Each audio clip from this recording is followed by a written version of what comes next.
Hello, my name is Joel Koblenz, and welcome to Privileged Conversations. Privileged Conversations is intended to bring to you discussions between senior board members and leaders and the issues and challenges that many are facing. We are supported by the Center for Ethics at Emory University. Today our guest is Mylle Mangum. Mylle has a unique way of looking at governance, and that's the reason we wanted to bring her thoughts and vision to you, our audience. She is tough and direct, but also sensitive to the various issues that are so important in governing today's corporations and understanding the difference between corporate governance and leadership. Welcome to Mylle Mangum. Mylle, you have years of experience having served on more than 10 public boards over the past 2 decades, and having chaired several board committees. Today we're in an event-driven world with instantaneously available information, i.e. dealing with activists, investors, and political matters, global events, in a vastly changing competitive landscape. How can boards govern more effectively beyond being just compliant within a commercial world of rapid change?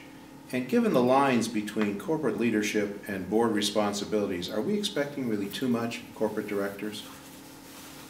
Well, in my board experience, I've kind of evolved to a concept that I call involved oversight, which is more than just a heli-view of a corporation.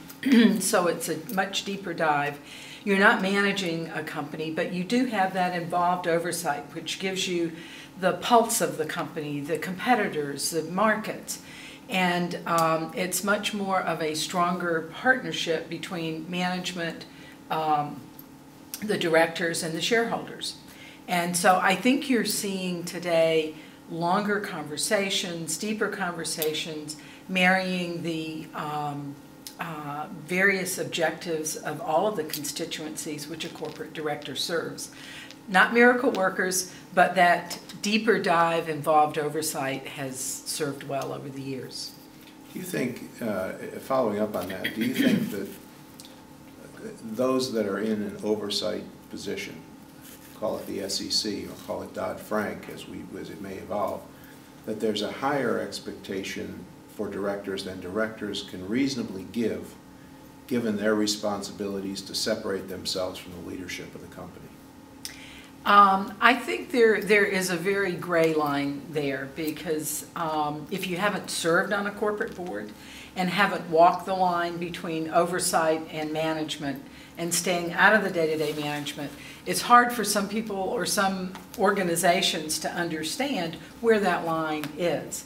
So as I mentioned, corporate directors are not miracle workers, and they are not there every day.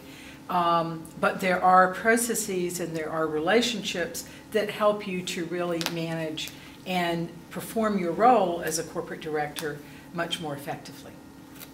Sometimes boards are content with only the highlights and the abridged summary version.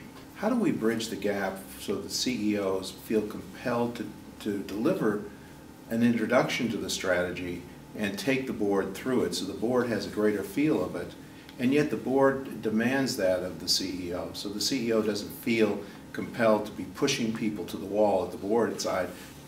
Well, strategy is one of the major responsibilities of a corporate director and a board of directors.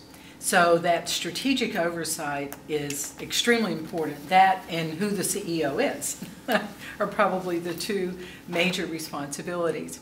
So in the strategy role, if a board is not in tune, that is a major shortcoming. So if you're not probably doing a strategic offsite, really spending quality time on strategy with periodic updates at the board meetings and even in between, there's probably something that really needs to be changed in the board process. And your directors, in terms of understanding research on markets and competitors and acquisitions or divestitures or whatever, that strategic oversight is one of the probably most serious responsibilities, because that is what keeps a company fiscally sound, market competitive, and delivering the results to the shareholders. We've seen in the research that we've looked at that fully a third of boards will tell you, board members in the Fortune 1000, they truly understand strategy at a deep enough level to be able to link it to structure an organization. And when you have an offsite, how would you prescribe such an offsite so that board members become more inculcated? So how would you prescribe, if you will, for boards to actually learn, get into depth, to learn about this at an offsite? Well, and that's where the agenda of the offsite is very important, that you have, of course, in all the boards on which I've served, and I guess I've been very fortunate to serve with terrific people, but when there are pre-materials that come out or market research, whatever, all of that is done before you get to the meetings. So you're extremely prepared for what you're about to discuss, to hear. And so the more you can feed directors so they can do that on their own time and you're not taking up valuable face-to-face time, you use that more for the strategic issues, strategic discussion around what are your alternatives, how might you do them, what is it going to cost, back to structure, back to people to deliver a strategy. Because strategy is, you know, is a holistic view of a corporation. And if not taken in a holistic view, you're going to have a weak link. Thank you, Mylle, for participating in our Privileged Conversations series. I'm sure our listeners will benefit from your experience, and I had so many more questions that we might have to have a part 2 in the not-too-distant future. Well, I'm privileged to be here and always happy to do part 2.